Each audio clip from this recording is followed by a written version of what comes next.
I brought 2 men into my room and made them follow my lead. They gave me everything. But it wasn't enough, not even close. So I locked eyes with them and said, "No holding back. Show me what you've got." The water scalded too hot, but I didn't care.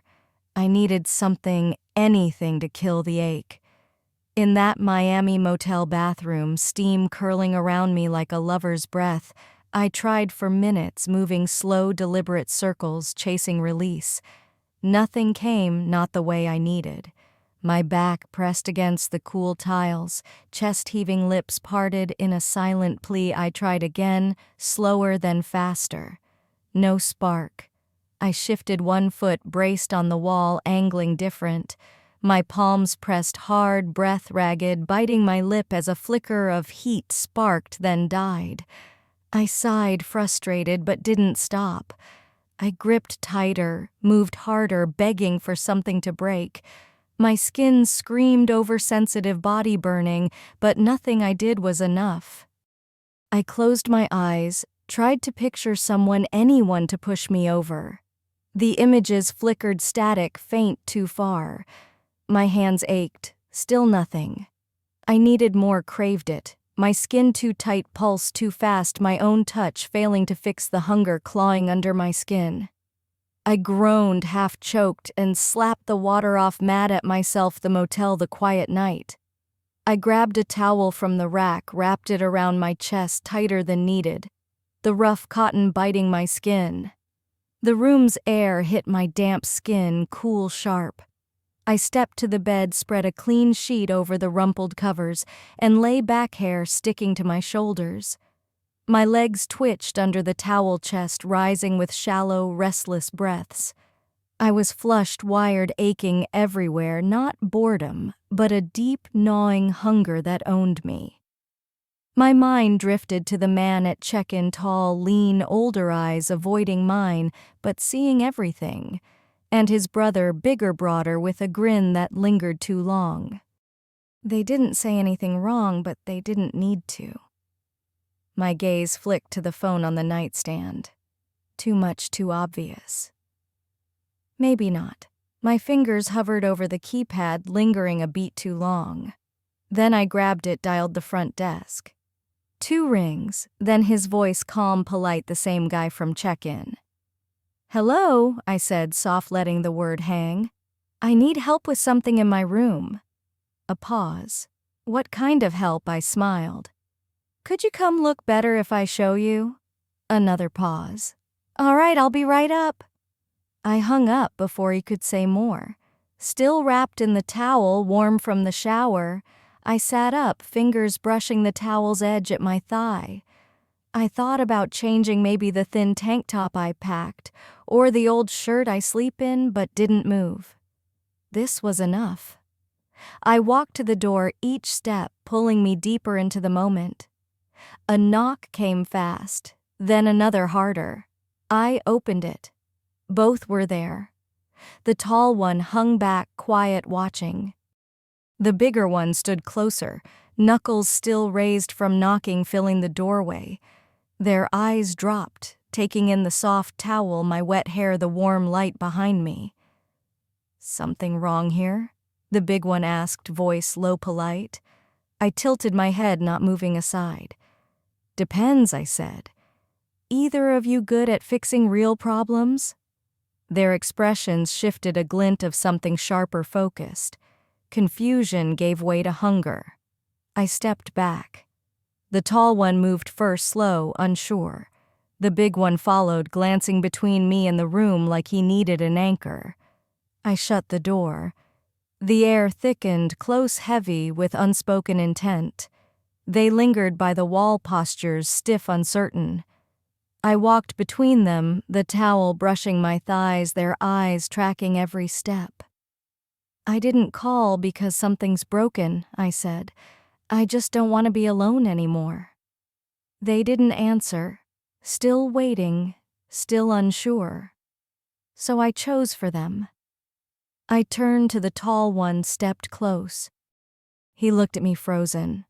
I took his hand, placed it on my side, slow, steady. He didn't pull back. His palm was warm, calloused, cautious. The big one waited, then stepped closer. His hand found my shoulder, sliding down my arm, testing the space I gave him. I smiled. Let them feel my certainty. Then, without a word, I let the towel slip soft, pooling at my feet. I kissed the tall one first. His lips met mine, deepening fast, like he'd been waiting for permission. I pulled him closer, hands gripping his collar, then broke away to grab the big one's shirt, pulling his mouth to mine. I kissed them both, slow, deliberate, showing them I owned this. Their hands hovered, unsure where to land. I guided them, one to my hip, one to my lower back. I looked up, my breath warm against their necks. "Take it off," I said, nodding at their shirts. "All of it." They hesitated a second. Then the tall one yanked his shirt over his head. The big one followed, broad shoulders, bare chest, wide fingers moving with quiet urgency. I didn't rush them. I wanted to watch. When they reached for me, I shook my head. Not yet. I sank to the floor, slow, sure. I started with the tall one, hands on his hips, lips parting as I drew him in. His breath hitched. His fingers paused, then threaded into my hair, gentle, not pushing. I kept control, setting the tone, teasing with soft circles, letting him feel every shift. His thighs tensed under my palms. I listened to every sound, wanting him to fight to stay still. Then I turned to the big one. He was ready, anticipation tight in his frame. My hands explored, first calm, careful, before I leaned in. His breath broke heavy. I paused, then moved with purpose, adjusting my touch, never giving too much at once, watching his control slip. I shifted between them, lips on one, hands on the other, deliberate, precise. The air grew thick with focus. Every second bent to my rhythm, my choice, but inside I was still empty. What I stirred in them didn't stir me back. I gave and gave, but got nothing, still unsatisfied. "Bed," I said, standing. We moved together, sheets rustling, limbs shifting. I leaned back, not yielding, but leading, propping a pillow behind me. I pulled the tall one between my thighs, fingers in his hair. He moved with quiet focus, his mouth exploring, gentle, thoughtful. I closed my eyes, trying to let it carry me, soothe the ache rooted deep. The big one stayed close. I reached for him, lips grazing him again, pulling him into the rhythm. The room filled with breath motion, the silence of shared effort. Their hands were steady, their mouths quick to respond, focus unbroken. Mine stayed quiet. I flushed too, aware, caught between want and waiting, like running through fog there, but untouched. I shifted, held one closer, urged the other with touch, breath, body. Still no release. Frustration rose, not at them, but at the hunger that wouldn't quit. I took a deep breath, sat up, slid into the big one's lap, exhaling as I settled. His hands found my waist, unsure whether to lead or follow. I led again. I moved, rolling slow, controlling every motion. My hands gripped his shoulders, legs tight. I rocked my hips, chasing something just out of reach. I leaned forward, drew him into my mouth again, everything there, contact, energy, presence. But I was still empty. I pressed harder, moved with clearer intent, letting my mouth work with purpose. My body strained, reaching, needing, but no wave came, just fire, smoldering, unfulfilled. "Don't hold back," I said, locking eyes with them. "Push me past my limit." That was it. No hesitation, no guessing. Something shifted, like they'd been waiting for the word. They moved together fast. I was turned, repositioned, pulled to the center of the bed with a grip both sure and skilled. Their hands were everywhere, steadying me, setting me on all fours like I belonged there, one behind one before. Their presence closed in, solid, inevitable. The big one took the rear. His hands gripped my waist, breath careful.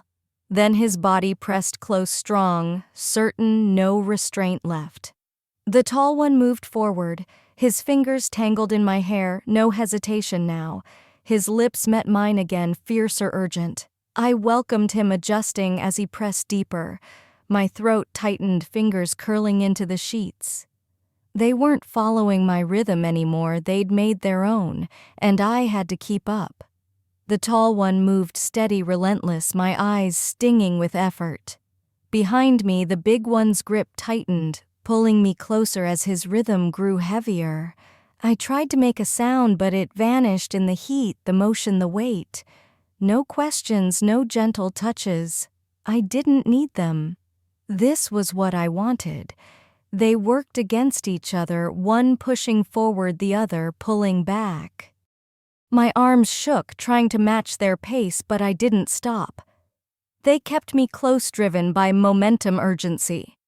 When the tall one eased back, I gasped, only for the big one to pull me tighter with new intent. His breath came fast behind me, but his hands stayed firm, never slowing. I didn't either. My head dipped, body curling inward.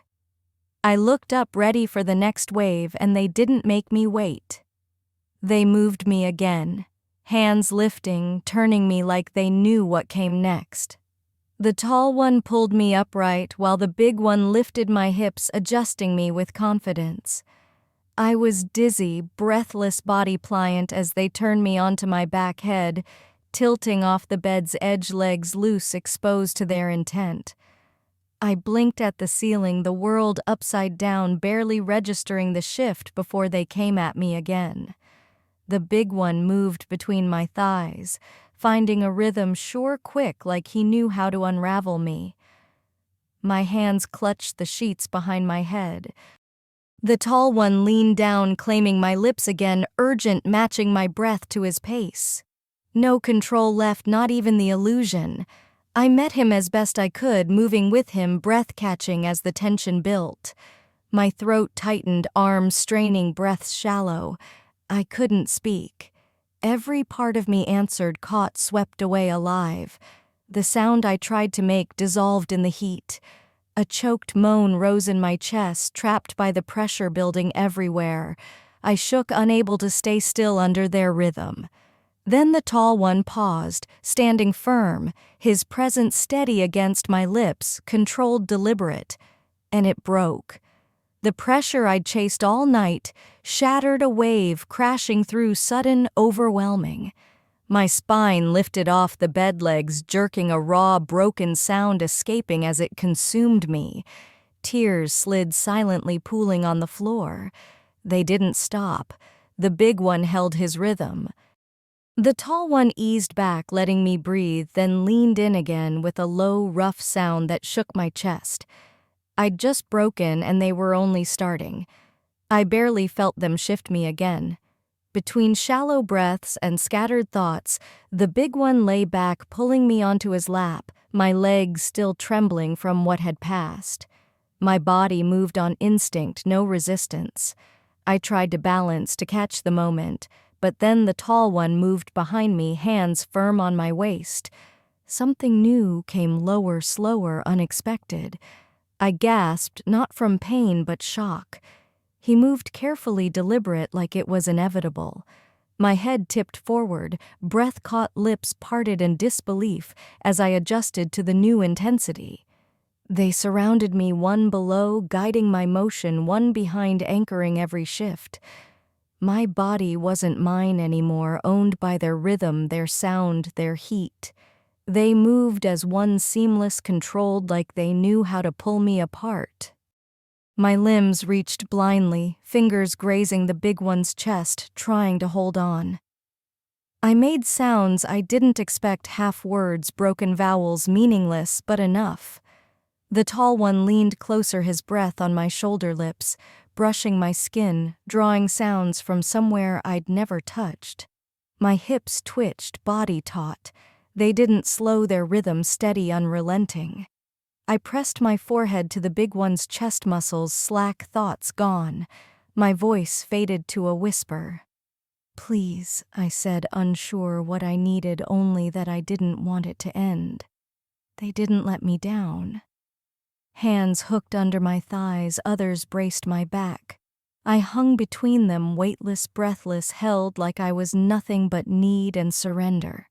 My head fell back, vision blurring, lips parted in disbelief. They moved together, aligned, steady, a single force. No softness, no pause, just focus, fierce, unending. My legs kicked the air. I clutched shoulders I couldn't hold. They tightened around me, keeping me in place, their rhythm coursing through me, erasing everything before.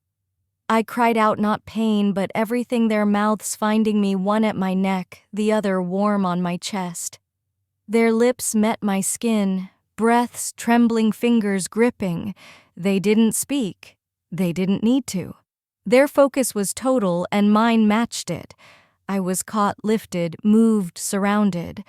I couldn't pull back. I didn't want to. I was theirs, and they knew how to break me.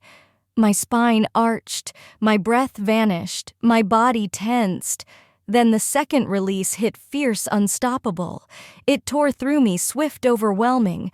I sobbed, body shaking in their arms, legs dangling, no control left. My voice broke, muscles twitching, surrendering completely. They held on, their rhythm slowing, breaths heavy, gripping tighter as they broke too. Their groans pressed against my skin, bodies trembling around me. They lowered me gently, finally letting go. I collapsed onto the bed, exhausted, trembling limbs, tangled breath, ragged eyes blurred. I couldn't move. I couldn't speak. But for the first time that night, I didn't need more. Tell me, if you were in that room, could you keep up with me alone, or would you need backup? Be honest. Let me know in the comments. I'll read them. Like, subscribe, and hit the bell so you don't miss what's next. Thanks for being here.